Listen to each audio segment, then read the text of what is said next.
NK astro intelligent ఛానల్కి స్వాగతం. ఓం గం గణపతియే నమః.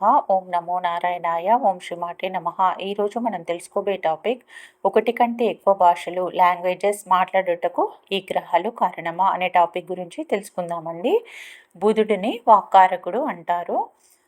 ఏ లగ్నం వారికైనా లగ్నం నుంచి 2వ భావం అన్నది వారి యొక్క గొంతు గురించి తెలుపును, వారి మాట గురించి తెలుపును, వారి వాక్కు స్థానము అని అంటారు. 12 అనగా దూర ప్రాంతము, ఇంకా ఫారెన్ ల్యాండ్ గురించి తెలుపును.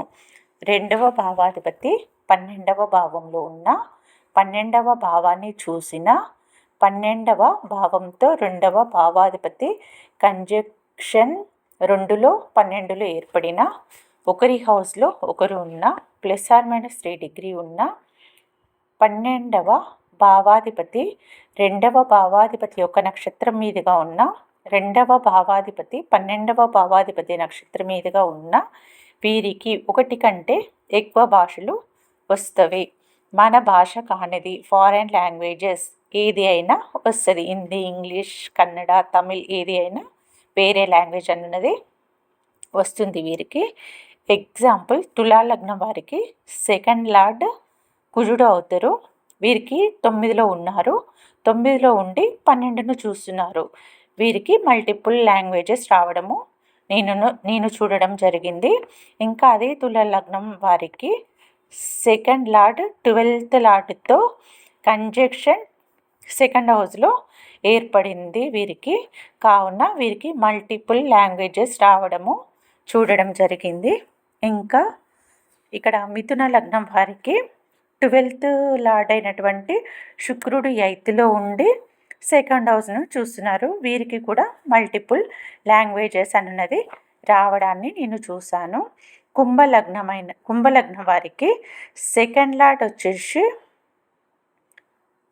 12th హౌస్లో ఉన్నారు, 12th లార్డ్ వచ్చేసి సెకండ్ హౌస్లో ఉన్నారు.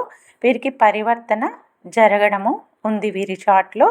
కావున వీరికి కూడా ఒకటి కంటే ఎక్కువ భాషలు రావడాన్ని నేను చూశాను.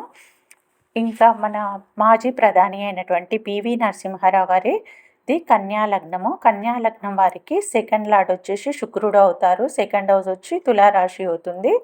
సెకండ్ హౌస్లో రాహు ఉన్నారు వీరికి. పివి నరసింహారావు గారికి మేషంలో శుక్రుడు కేతుతో ఉన్నారు. వీరికి 12th లార్డ్ కన్యా లగ్నం వారికి వచ్చేసి 12th లార్డ్ సూర్యుడు అవుతారు. ఈ సెకండ్ లార్డ్ అయినటువంటి శుక్రుడు 12th లార్డ్ అయినటువంటి సూర్యుడి యొక్క నక్షత్రం మీదుగా ఉండి మేషంలో ఉండి సెకండ్ హౌస్ని చూస్తున్నారు. ఆ సెకండ్ హౌస్లో రాహు ఉన్నారు. రాహు అంటేనే ఫారెన్ ల్యాండ్, ఫారెన్ లాంగ్వేజెస్. కావున వీరికి 10 కంటే ఎక్కువ భాషలు రావడము జరిగింది. వీరిని బహుభాషా సామర్థ్యుడు అని కూడా పివి నరసింహారావు గారిని అంటారు. నేను పెట్టే వీడియోలు మీకు నోటిఫికేషన్గా రావాలంటే ప్లీజ్ లైక్, షేర్, సబ్స్క్రైబ్, పక్కనే ఉన్న బెల్ ఐకాన్ని ప్రెస్ చేయండి. ధన్యవాదాలు.